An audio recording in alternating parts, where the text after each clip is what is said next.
On the first day of 1956, one of the greatest legends of our time recorded Heartbreak Hotel in Nashville, Tennessee. His name was Elvis Presley, and this, his first hit, officially introduced him to the American national music consciousness. The song was inspired by a young man who died an untimely death and evoked the last words, "I walk a lonely street." It was a song that would serve as the definition of a generation of music unlike anything the world has ever seen since. On that day, something else had taken place, perhaps not so momentous at the time, but that would prove to also define a generation, not of music, but of changing people's lives, and who would also die an untimely death as fate would have it.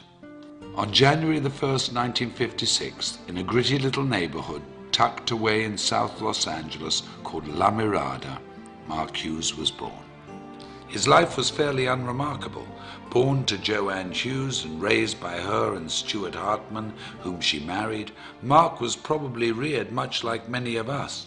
Mind your manners, be responsible, keep your elbows off the table, make good choices. He was skinny and good-looking, polite and friendly, and very protective of his two younger brothers. The quietest of the three boys, he'd inherited his mother's good looks and Stuart's focus and intensity. Like many families of the day, Joanne and Stuart moved the family to Camarillo to try to provide a better life for them, to build a future and keep the family safe. And like many other families of the day, their not-so-picture-perfect marriage fell apart and resulted in a divorce that would change the family forever. Mark's childhood was like many in the growing suburban community: school, day trips to the Channel Islands, bicycle rides and fishing outings. That all came to an end after the divorce, and Joanne began to chase her youth, trying fad diet after fad diet. It was a scary time for Mark, and when Joanne became sick in 1969, when Mark was just 13 years of age, the family returned to La Mirada. They lived with her parents, Mark's grandparents, Lawrence and Hazel Hughes, who took the family in and took care of them as only family could.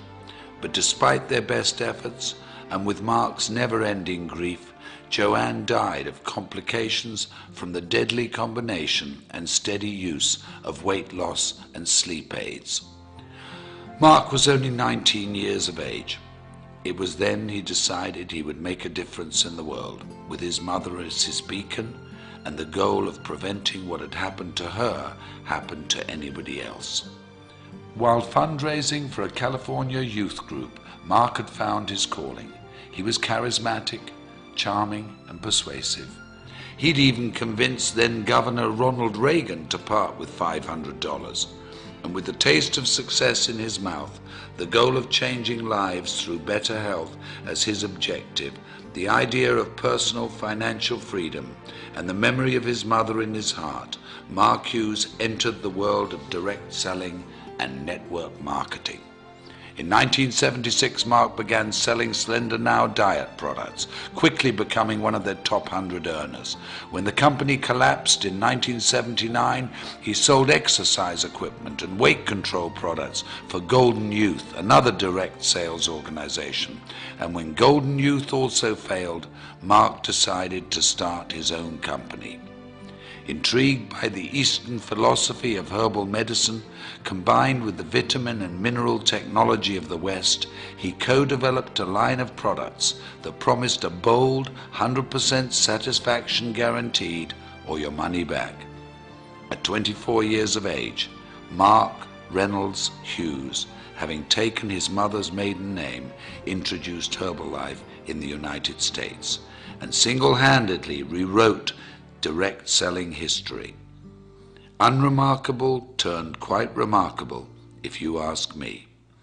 I often wonder what he would think if he could see us today, sitting here in this arena, looking at how big our organizations have grown, reflecting on the company's incredible retention rate, tasting our new products, walking into a nutrition club, celebrating success at a new President's Team experience.